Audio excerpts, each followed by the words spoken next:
आपका स्वागत है। सेशन की शुरुआत कर रहे हैं क्योंकि बात लगातार हो रही है आत्मनिर्भर भारत की।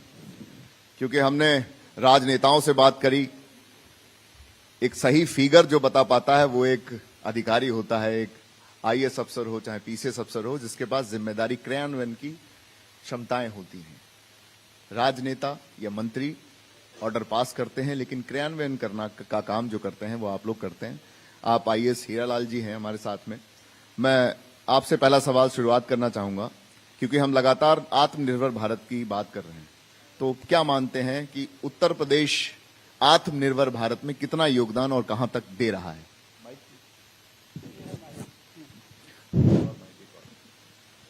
आप आत्मनिर्भर भारत से मतलब क्या समझते हो? बड़ा वाइड वर्ड है। क्या मतलब आत्मनिर्भर भारत का अर्थ क्या है? आत्मनिर्भर भारत का अर्थ है कि भारत को उत्तर प्रदेश शिक्षा के क्षेत्र में, रियल एस्टेट के क्षेत्र में, चिकित्सा के क्षेत्र में, क्योंकि लगातार हम उन पर टॉपिक्स पर बात कर रहे हैं, पर्यटन के क्षेत्र में, जो भी क्षेत्र कहीं ना कहीं विकास की ओर लेकर जाते हैं। क्योंकि यूपी कहा जाता है ना कि दिल्ली का रास्ता यूपी से निकलता, और यूपी की जिसके पास जिम्मेदारी है, मानिए उसके पास बहुत बड़ी जिम्मेदारी है। तो आपके विभाग की ओर से किस दिशा में काम चल रहा है, और कृषि के क्षेत्र में कहां हम निर्भर भारत को और अधिक बनाने के लिए उत्तर प्रदेश से बयार लगा रहे हैं? जी देखिए, अगर इंडिया को आत्मनिर्भर बनना है तो ये हमारा देश जो है वो कृषि प्रधान देश है ना।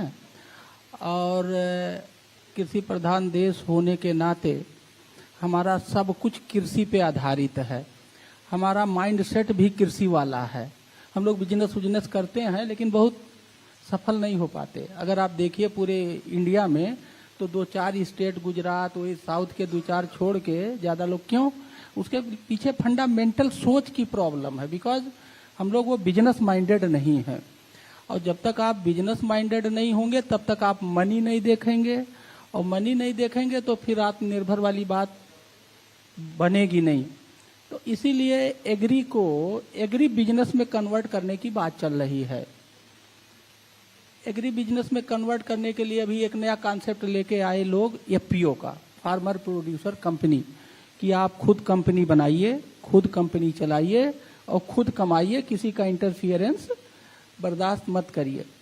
जहां तक कृषि की बात है, हमारे देश में इतना पोटेंशियल है कृषि में कि हम इंडिया को नहीं पूरे विश्व को ऑर्गेनिक फूड खिला सकते हैं और पैसा कमा सकते हैं। ऑर्गेनिक फूड बहुत महंगा होता है। क्या बात है? तो इस दिशा में बहुत कुछ काम करने की बातें हैं, और बहुत कुछ हो रहा है, बहुत कुछ नहीं भी हो रहा है। हम लोग बहुत कुछ घुमा फिरा के बातें करते हैं, सही बोल नहीं पाते हैं। उसके पीछे बहुत सारे कारण हैं, है ना? क्या बात है, क्या बात आप भी जानते हो, हम भी जानते हैं। सही बोलने के लिए हिम्मत चाहिए, अंदर से वो करेज चाहिए, और भुगतने के लिए तैयार रहना पड़ता है। तो ये सब चीजें बहुत घट गई हैं, और इसको अगर आत्मनिर्भर भारत बनाना है तो हमें अपने अंदर वो रिस्क लेने की क्षमता होनी चाहिए। फॉर एग्जाम्पल, हम लोग स्टार्टअप, इनोवेशन या कोई एनजीओ होता है तो उसको बहुत, यहाँ उसका इकोसिस्टम यूपी में नहीं है। अगर कोई एनजीओ आपके सामने आ गया तो आप उसको एक अच्छे नजर से नहीं देखते हैं, बुरे नजर से देखते हैं। एनजीओ है क्या, लोगों को यही नहीं पता। मुझे भी नहीं पता था। मैं अमेरिका में 2009-10 में 1 साल पढ़ने गया, तो वहां मैंने पढ़ाई करी एनजीओज की। आपका ये United Nations, UNICEF, UNDP, they are all NGOs, they are just international NGO. जो हमारे गांव का गुरु काका जो चलाता है वो भी वही है। They are on same footing, ठीक है। तो एनजीओ क्या है? एनजीओ रिस्क लेने वाले लोगों का एक समूह होता है, और उसका हर व्यक्ति इंटरप्रेन्योर होता है, जिसके अंतर्गत इंटरप्रेन्योरशिप है और जिसके अंदर रिस्क लेने की क्षमता है। ऐसे 8-10 लोग मिलकर एक एनजीओ बनाते हैं। तो जो अच्छे लोग हैं उनको हम गलत नजर से देखते हैं। तो ये सब जो बेसिक ड्रॉबैक हैं, इसको ठीक करने की जरूरत है अगर आत्मनिर्भर बनना है तो। क्या बात है, क्या परिभाषा दी है। आप समझिएगा, हर विचार को रखा है कि भुगतने के लिए तैयार रहिए, क्योंकि ये बहुत जरूरी होता है कि सिस्टम को चलाने के लिए सिस्टम के साथ चलना जरूरी होता है। आप ज्ञानेंद्र वर्मा जी हैं, आप एलडीए से अपर सचिव हैं, क्योंकि बात लगातार हम कर रहे हैं, लगातार हम आत्मनिर्भर भारत की बात कर रहे हैं। एलडीए का मतलब हो गई लखनऊ डेवलपमेंट अथॉरिटी, आवासीय व्यवस्था, प्रधानमंत्री आवास योजना, क्योंकि सभी के सर पर अगर छत होगी, ये सपना भी है आपके माननीय मुख्यमंत्री योगी जी का और प्रधानमंत्री नरेंद्र मोदी जी का, कि सभी के सिर पर छत होनी चाहिए। कहाँ, किस ओर काम कर रहा है?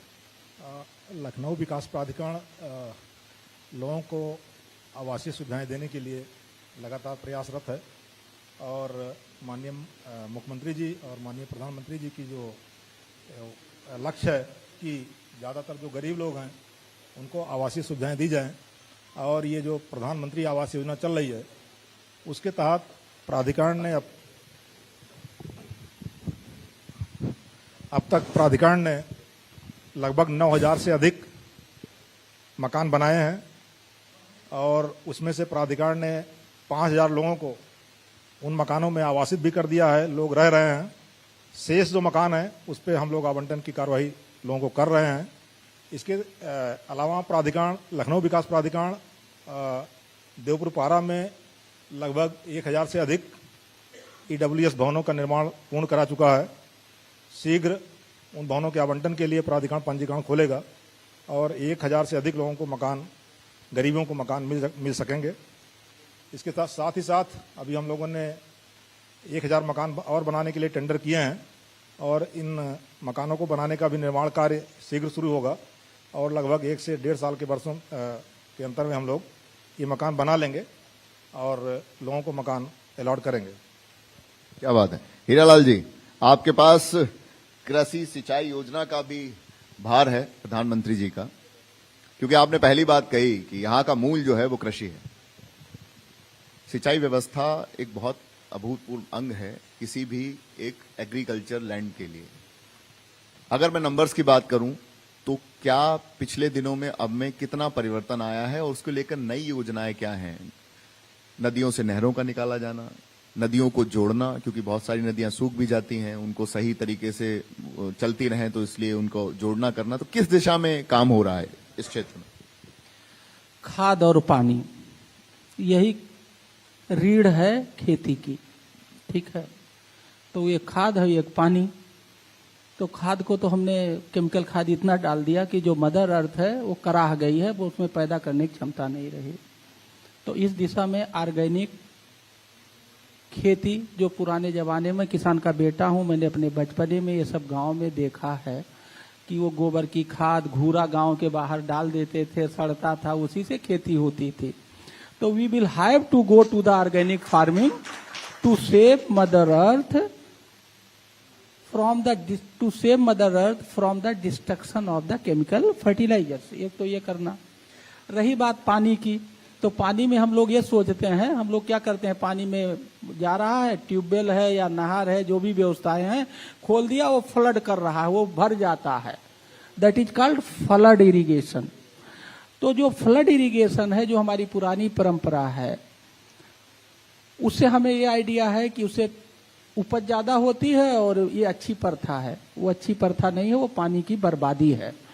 तो हमें अब इरिगेशन में जो आप जानना चाह रहे हो, अब हमें वो पुरानी प्रथा को चेंज करना है, from flood irrigation to micro irrigation, drip irrigation. और इस दिशा में काफी प्रयास हो रहा है कि कैसे, वो देखा नहीं आपने, खेतों में ऐसे ऐसे घूमता है, वो बौछारें चलती हैं, वो that is called drip irrigation, that is called micro irrigation. या हम लोग पाइप डाल देते हैं, उसमें पानी डाल देते हैं, वो टप टप गिरता है, ठीक है, that is also part of है माइक्रो इरिगेशन। तो सिंचाई में हम सभी लोगों को फ्लड इरिगेशन से माइक्रो इरिगेशन में कन्वर्ट करना है और उससे फसल भी अच्छा होता है, वाटर कंजर्वेशन भी होता है और हम इन्वायरमेंट को सपोर्ट करते हैं।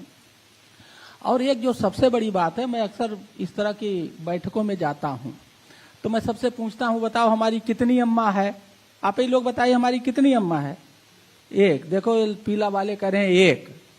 तो आपको जिंदा रहने का कोई हक नहीं है। क्या नहीं है? आपको जिंदा रहने का कोई हक नहीं है। हमारी 2 माँ है, एक माँ बायोलॉजिकल मदर है जो हमें पैदा करती है, और दूसरी हमारी माँ है, वो है धरती माँ जो हमें जिंदा रखती है, आगे बढ़ाती है। और धरती माँ बनी है जल, जंगल और जमीन से। जो मेरी दूसरी माँ है वो जल, जंगल, जमीन से बनी है। जल से पानी, 1 मिनट रहेंगे आप ये पीला वो स्वेटर पहन के बिना पानी के? You can't survive even a single minute without water.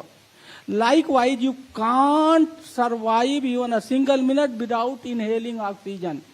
तो जल और जंगल, जंगल माने पेड़ और पेड़ माने ऑक्सीजन पैदा करने की फैक्ट्री। तो जल, जंगल और जमीन से पैदा होता खाते हैं, और इसी तीनों से हमारी धरती माँ बनी है। ठीक है, तो हम एक अम्मा समझते हैं, दूसरी अम्मा समझते नहीं है। तो ना हमें पीने का अधिकार है, ना हमें सांस लेने का अधिकार है, ना हमें खाने का अधिकार। इस हाल में जितने लोग बैठे हैं, आज के बाद से आपकी दूसरी माँ हो गई है क्या? और जा करके दूसरी माँ की सेवा करिए। हम पानी बचाते नहीं, बर्बाद करते, दूसरी माँ के साथ अत्याचार करते। हम पेड़ लगाते नहीं, हम काटते हैं, हम दूसरी माँ के साथ अत्याचार करते हैं। हम जमीन में केमिकल डालते हैं, उसकी फर्टिलिटी कैपेसिटी को रिड्यूस करते हैं, हम अपनी दूसरी माँ के साथ अत्याचार करते हैं क्या? मैं कलेक्टर बांदा था, मैंने एक किताब लिखी है डायनेमिक डीएम, ठीक है, पढ़िएगा आप लोग, फ्लिपकार्ट अमेजॉन पे है। ठीक, लोग पेड़ लगाते हैं और सुबह लगाए शाम को मर गया, ये मुझे बहुत सताता था। तो मैंने पेड़ लगाओ की जगह पेड़ जियाओ अभियान चलाया। क्या जब चलाया? पेड़ जियाओ अभियान चलाया। पेड़ लगाना बहादुरी थोड़ी है, लगा दिया वो पेपर में छपवा दिया, ये टीवी पे दिखा दिए फर्जी झूठा। क्या पेड़ लगाना बहादुरी नहीं है, पेड़ जियाओ अभियान चलाया। यहाँ के प्रिंसिपल सेक्रेटरी कल्पना अवस्थी थी, मैंने उनको बुलाया, हमने कहा ये फिलॉसफी चेंज करो। ठीक है, तो आपका जो आंसर था उसका यही है कि we need to change our method of irrigation from flood irrigation to micro irrigation. और गवर्नमेंट इसमें बहुत सारे काम, बहुत सारे स्कीम ला रही है, सब्सिडी दे रही है, लोगों को ट्रेनिंग दे रही है। जो माइक्रो इरिगेशन की कंपनियां बना रही हैं उनको प्रमोट कर रही है। क्या बात है, हीरालाल जी का जो अंदाज और बयां है वो बहुत जोरदार है।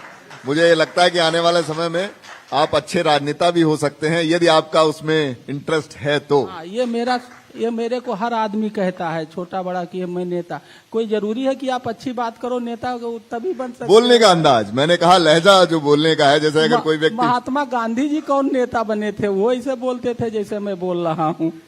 अच्छा बोलने का मतलब ये कोई जरूरी नहीं है। आप काम करने का मतलब नहीं है कि केवल राजनीति के एक ऐसा प्लेटफार्म है जहां से आप सेवा कर सकते हो।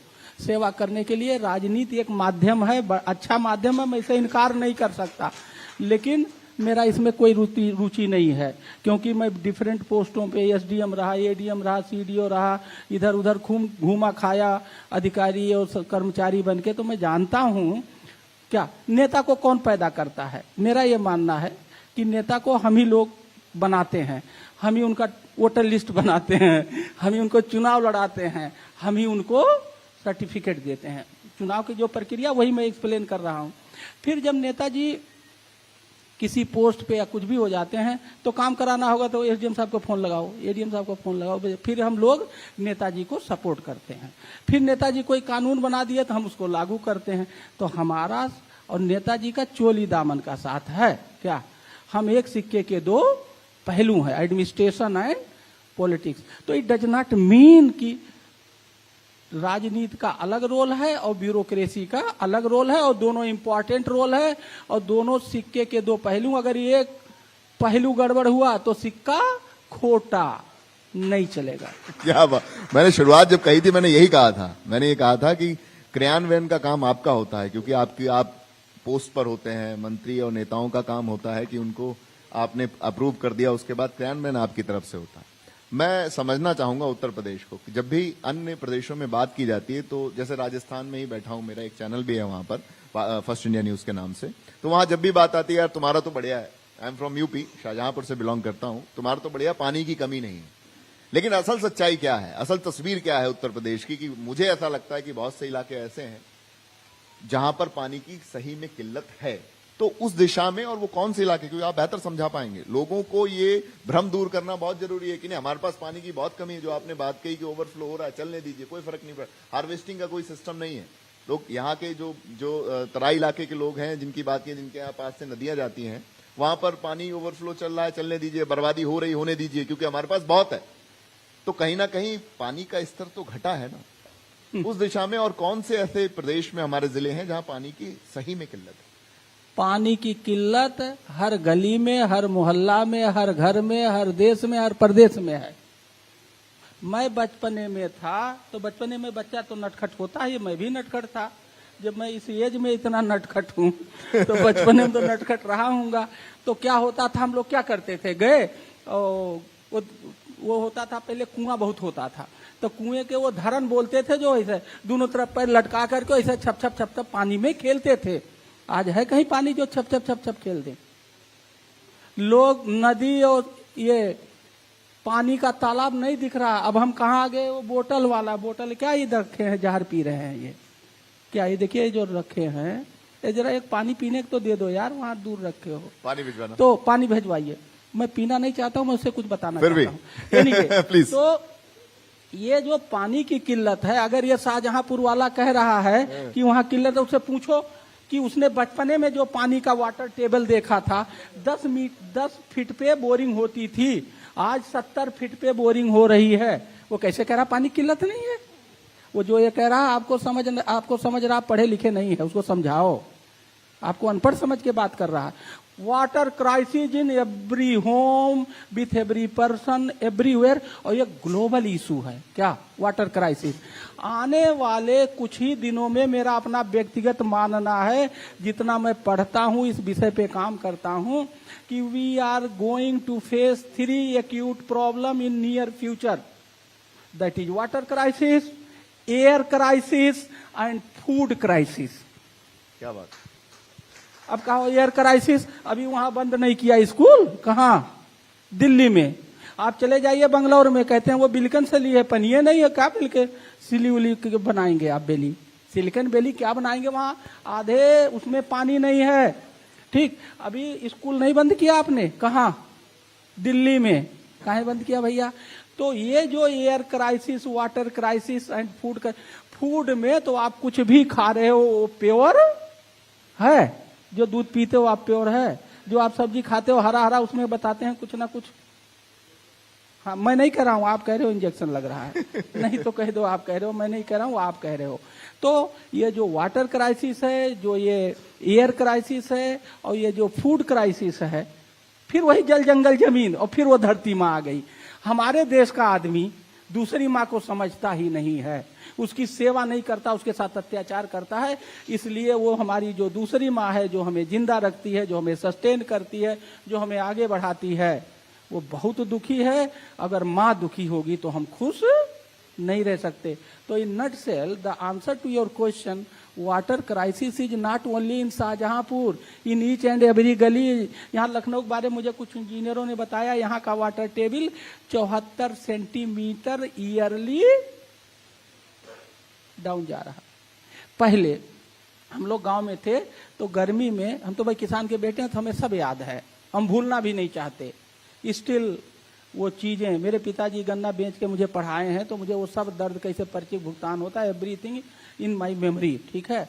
और मैं जब अमेरिका पढ़ने गया 1 साल, और मैं तो वो टॉप लेवल की यूनिवर्सिटी, टॉप इंडिया कंट्री 2009 में, तो मैंने वो ऊंचाई भी देखी है डेवलपमेंट की, और गांव की वो दुश्वारियां भी देखी हैं। और जिसने गांव की दुश्वारियां देखी, वो कुछ भी हो जाए वो सफल नहीं हो सकता इंडिया में। तो गांव की दुश्वारी देखना, हर व्यक्ति को उसे भुगतना और उस समस्या से जूझना बहुत जरूरी है, टू लर्न द गवर्नेंस। क्या बात है ज्ञानेंद्र वर्मा जी, जवाब, सवालों के जवाब, और क्या जोरदार, मतलब ये होती है सेशन जोरदार जाना ज्ञानेंद्र वर्मा जी, क्योंकि आपका डायरेक्ट संबंध है, आप अपर सचिव हैं एलडीए से। लाल फीताशाही कहीं ना कहीं इन डेवलपमेंट अथॉरिटियों पर हावी होती है। बहुत बार ऐसा देखा गया है कि बहुत सी फाइलें चलाई नहीं जाती, बहुत सी रोक ली। यहाँ की क्या व्यवस्था है वो समझने की कोशिश करूंगा कि अगर कोई प्रोजेक्ट आता है तो उसको कितनी जल्दी अप्रूवल मिलता है, और उसमें किन बातों को नजरअंदाज भी कर दिया जाता है। नहीं, ऐसा नहीं है, कुछ बातें सही हो सकती हैं, लेकिन ये है कि जैसे हम तो पिछले यहाँ 4 साल से देख रहे हैं, जो प्रोजेक्ट लखनऊ विकास प्राधिकरण ने तैयार किए, उन सभी प्रोजेक्ट्स पे शासन की अनुमति मिली है और उसी के तहत हम लोग आज अभी देख रहे होंगे समतामूलक चौराहे से आगे ग्रीन कॉरिडोर का निर्माण कर रहे हैं। वो जो शासन का पैसा, शासन से अनुमति मिली है, प्रोजेक्ट हम लोगों ने बनाए हैं और ये प्रोजेक्ट यहाँ समतामूलक चौराहे से जा करके IEM रोड तक जो फर्स्ट फेज हमारा है वो चल रहा है और सीधी रोड IEM रोड तक मिलेगी और इधर फिर जा करके पूरी जो ग्रीन कॉरिडोर हमें बनानी है वो किसान पथ तक मिलानी है। इस पे लगभग कुल 7,000 करोड़ का प्रोजेक्ट है और इस प्रोजेक्ट के लिए हमारी सरकार लगातार हमें प्रोत्साहित कर रही है और जो भी प्रस्ताव हम बनाकर भेज रहे हैं अलग अलग फेज में, उसकी स्वीकृति हमें सरकार से मिल रही है। अच्छा, क्या मानते हैं एलडीए का कितना बदला हुआ चेहरा देख पा रहे हैं? सरकारों पे इसका कोई फर्क पड़ा या फिर लगातार एलडीए इसी तरीके से काम करता रहा है? सरकारों का फर्क है? नहीं, एलडीए ने लगातार काम किए हैं। आप देख रहे होंगे लखनऊ को जो बसाने में बहुत महत्वपूर्ण योगदान लखनऊ विकास प्राधिकरण का रहा है। सरकारें अलग अलग रही हैं अलग अलग समय पे, लेकिन प्राधिकरण ने जो अपना गठन हुआ इसका 1974 में, तब से लेकर के आप देख रहे हैं जहां हम बैठे हैं, ये लखनऊ विकास प्राधिकरण ने इसको प्लान किया है। ये एरिया पूरा गोमती नगर, इतनी बड़ी स्कीम प्राधिकरण ने बनाई। हम तो कई प्राधिकरणों में रहे हैं, लेकिन इस तरह की इतनी प्लान्ड कॉलोनी, इतनी बड़ी कॉलोनी नोएडा को छोड़कर जो हमारे आवासीय प्राधिकरण है किसी ने डेवलप नहीं किए हैं। तो सरकारें तो आती आती रही हैं, लेकिन जो सरकारों के गाइडेंस रहे हैं उनके नियंत्रण में प्राधिकरण ने लगातार काम किए हैं और हम लोग जो प्रोजेक्ट बनाते हैं उस पर सहमति समानता मिलती ही रहती है। जैसे अभी हमने बताया था पहले आवासीय, उसके लिए हम लोग प्रयास कर रहे हैं। इसके साथ साथ जो गरीबों के लिए बताया था कि गरीबों के लिए हम लोग मकान बना रहे हैं, इसके साथ प्राधिकरण का जो उद्देश्य है कि हम पूरे शहर का नियोजित विकास करें, उसके लिए लगातार हम लोग प्रयास करते रहते हैं। हम प्राधिकरण ने पूरे जो विकास क्षेत्र है लखनऊ का, उसको अलग अलग जोन्स में बांट रखा है, उसके लिए अलग अलग अधिकारी तैनात कर रखे हैं। इस उद्देश्य से कि जो विकास हो रहा है वो प्लान्ड विकास हो। उसके बाद भी कुछ लोग बीच में जो बाधा पहुंचाने वाले आते हैं, जो बिना हमारी परमिशन के, प्राधिकरण के बिना परमिशन के कुछ निर्माण या विकास कार्य करते हैं, तो हम लोग उनके खिलाफ भी लगातार कार्रवाई करते रहते हैं।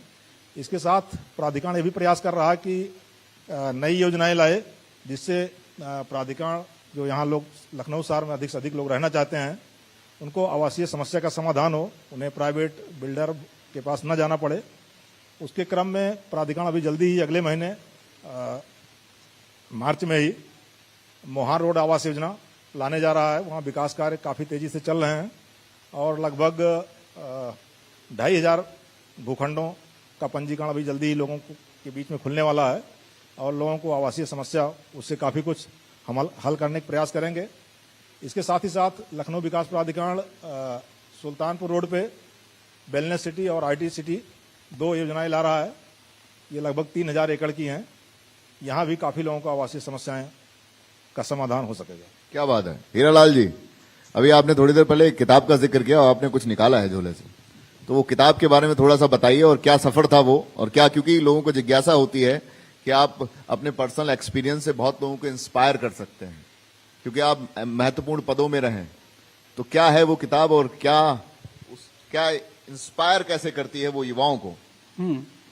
तो ऐसा है, मैं करीब 1.5 साल कलेक्टर था बांदा में, अगस्त 2018 से फरवरी 2020 तक। तो जब हमें पोस्ट इसलिए नहीं मिलती है कि हम जाएं वहाँ आराम करें और सोएं जैसा लोग सोचते हैं। हम जब पोस्ट कोई मिलती है तो हम सोचते हैं बस 6 महीना में ट्रांसफर हो सकता है, ये 6 महीने में जो कुछ गुल खिलाना है खिला दो। तो मैं तो गुल खिलाने जाता हूँ हर पोस्ट पे। यहाँ मेरा गुल खिलाने का मतलब ये होता है कि क्या मैं जनता को दे सकता हूँ।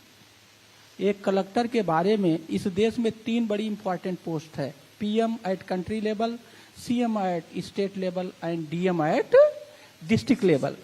PM and CM frames the rules at country level, at state level, and district magistrate implements that all rules framed in the parliament and assemblies on the ground. ठीक है. और आपने कुछ भी अच्छा कर दिया, अगर वो ग्राउंड पे उतरा नहीं तो कानून कागज का टुकड़ा हो जाएगा. इसीलिए DM की जो ये हवा है, पानी है, या जो उसका जलवा है, उस डायरेक्टली आम जनता को देता है। एक डीएम चाहे तो पूरे जनपद की दिशा और दशा बदल सकता है। यही काम मैंने 1.5 साल में किया, जिसको कि मैंने किताब के रूप में लिखा है। यह है, नाम है इसका डायनेमिक डीएम। ये अमेजॉन पे, फ्लिपकार्ट पे उपलब्ध है। ये बहुत पॉपुलर किताब है, 15,000 किताब बिक गई है। हिंदी, इंग्लिश, गुजराती में है, ठीक है। और दैनिक जागरण इस किताब को लगातार 3 बेस्ट सेलिंग वो छापता है पूरे देश में। हमारी किताब 3 साल से बेस्ट सेलिंग में चल रही है। क्या बात है। लोग मुझे बहुत फीडबैक देते हैं। अब इसमें तो हमने बहुत कुछ लिखा है कि हमने बच्चों को लिए क्या बता। एक दिन का मुख्यमंत्री आप लोगों ने सुना होगा ना, हमने एक दिन का मैं डीएम बनाता था बच्चों को। क्या बनाता था? एक दिन का डीएम। उसकी प्रोग्रामिंग करी जिससे बच्चा आए, उसके अंदर हिच दूर हो, लर्निंग हो, इंस्पायर हो। ऐसे हमने पानी 1 मीटर 34 सेंटीमीटर बढ़ा दिया। इलेक्शन में हमने 2019 के इलेक्शन में पार्लियामेंट में, जिसमें आर के पटेल साहब सांसद बने, 10.5% वोटिंग बढ़ाया। पूरे देश में मेरा नाम है। और माननीय पीएम साहब 25 अप्रैल को बांधा गए थे। 2 मिनट पहले हमारे उस अभियान की तारीफ करके तब अपना भाषण शुरू किए। क्या बात है। जेल की बात चल रही थी, अभी मैं सुन रहा था, जेल में चल रहा था, जेल क्या होता। जब मैं बांधा गया तो ये नियम है कि हर महीने डीएम, एसपी और डीजे जेल में जाएं और निरीक्षण करें और देखें कि जेल में सब चीज ठीक चल रही है। क्योंकि ये खुरपेची तो पूरा मोहल्ला, पूरा देश बर्बाद कर सकता है। और जेल क्या है? खुरपेचियों का गढ़ है। क्या है जेल? खुरपेचियों का झुंड। तो एक जगह इतने खुरपेची हो जाए, जेल में कुछ भी कर सकते हैं। तो हम जब जेल में गए, मैं इसलिए कि अभी बात चल रही थी, मैं उसी से उस पर भी एक चैप्टर लिखा। हमने सोचा ये किरण बेदी जी का बड़ा नाम लेते हैं, किरण बेदी तिहाड़, किरण बेदी तिहाड़। वो तो आईपीएस थी, मैं तो आईएएस हूं। मैं भी कुछ करूंगा और किरण बेदी को पिछाड़ूंगा। फिर मैंने जेल रिफॉर्म शुरू किया। क्या किया? Jail reform. और मैंने वो जेल रिफॉर्म किए। और यहाँ से एक कमेटी बनी 3 लोगों की। 72 जेल थी उस समय। उसमें मेरा जेल नंबर 1 आया, मुझे अवार्ड मिला। और वो जेल में मैं कुछ नहीं करता था, कोई रुपया बाहर से नहीं ले गया। मेरी जो गवर्नेंस की स्टाइल है, पैसा दे दो, हम पैसा वैसा नहीं मांगते हैं। जो भी कुछ है उन्हीं को मिला जुला के, पटा के और ठीक कर लेता हूं। मेरा काम है पटाना। हमारा काम है जितने भी स्टेक होल्डर हैं उनको पटाओ, उनको उस कार्यक्रम का हिस्सा बनाओ। जब सारे हाथ काम करने लगेंगे तो गवर्नेंस अपने आप गुड गवर्नेंस हो जाएगा। ये काम महात्मा गांधी जी बहुत अच्छा करते थे। कौन करते थे? जिसको एक वर्ड है, कहते हैं जन सहभागिता। लोगों का ट्रस्ट जीतना, लोगों का विश्वास जीतना, ये कठिन, बहुत कठिन है। आपका बच्चा आपके विश्वास में नहीं है, आपके परिवार के लोग भी आपके विश्वास में नहीं है। लेकिन महात्मा गांधी ने कहा बस आधा पहनो, तो सब आधा पहनने लगा। उनके पास विश्वास था। तो ये जो काम है बहुत कठिन है। जेल में हमने पहला एक उदाहरण देके मैं बात को खत्म करूंगा। हमने क्या किया, जब गए तो देखा सबके चेहरे काले, सब मायूस। हमने कहा इनके चेहरों पे खुशहाली लानी है, इनको हंसाना है। क्या? तो हमारे पास एक योगा टीचर था, वहां 28 बैरक थी। हमने कहा हर बैरक से 4-4 लोगों को चुनो, 28 गुणे 4। और हमने 1 सप्ताह भेजा उसको योगा मास्टर को। हमने कहा हर बैरक में 4 योगा मास्टर पैदा कर दे, मास्टर ट्रेनर। ठीक? अब क्या है, उसने 1 सप्ताह में कर दिया। अब सारे बैरक वाले 5 बजे उठे, 5:30 बजे नहा धो के उन्हीं के बैरक में योगा होने लगा। क्या होने लगा? और कौन योगा करा रहा था? जो बैरक वालों को हमने मास्टर बनाया। अब जब वो आदमी 4 बजे उठेगा और 1 घंटा योगा करेगा तो काला तो वैसे लाल हो जाएगा। क्या? फिर हमने कहा जितने लोग कौन कौन खेल खेलना चाहते हो, तो कोई फुटबॉल, कबड्डी, रस्सा कसी, कबड्डी और गिल्ली डंडा, जो सूची बनवाई। और हमने कहा जो मांगे इनको दे दो। क्या? किसी को गिल्ली डंडा दे दिया, किसी को फुटबॉल, वॉलीबॉल दे दिया। अब रोज 1 घंटा वो अपने मन का। ऐसे उनके 12 घंटों को मैंने डिफरेंट तौर तरीके मना के इंगेज कर दिया, प्रोडक्टिव हो गया। और एक बात और मैंने किया जो लोग नहीं करते हैं। जेल में ये माना जाता है कि लोग फंसाए जाते हैं।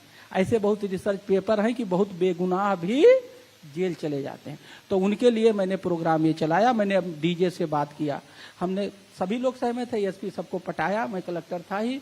हमने कहा पर डे 5 जो ये होते हैं ना, वो जेलर टाइप के लोग, हमने एक प्रोफार्मा बनाया और पर डे हर जेलर एक आदमी को बुलाएगा, एक जो है कैदी जो अंदर है वो, उसका वकील और उस कैदी का कोई जानने वाला, चार वो हमारा जेलर, और वो देखेंगे, एसेस करेंगे कि कुछ गड़बड़ है, ओरिजिनल फंसा है या फंसाया गया है। तो जो ओरिजिनल नहीं फंसे थे, फंसाया, हम लोग मुतमईन हो गए कि ये कहीं उलझ गया है बेचारा, तो हम लोग फिर उसकी पैरवी करते थे। कौन? हमारा जो सरकारी वकील होता था उससे पैरवी कराया, इधर से बाहर से मजबूत किया, और उधर से डीजे साहब तो अपने थे ही, उन्होंने जैसे भी कहा भाई ये गलत है, ऐसे कितने लोगों को छोड़वा दिया। क्या बात है, क्या बात है ज्ञानेंद्र वर्मा जी, सेशन जोरदार हो रहा है। और जी, और ये मेरा जेल का काम, आईआईएम के 3 प्रोफेसर गए थे बांदा, उन्होंने रिसर्च किया और ये इंटरनेशनल पेपर में छपा है, और इसको कहते हैं सुधार गृह। और हम लोग जेल कहते हैं, वो जेल नहीं है, वो क्या है? करेक्शन हाउस है।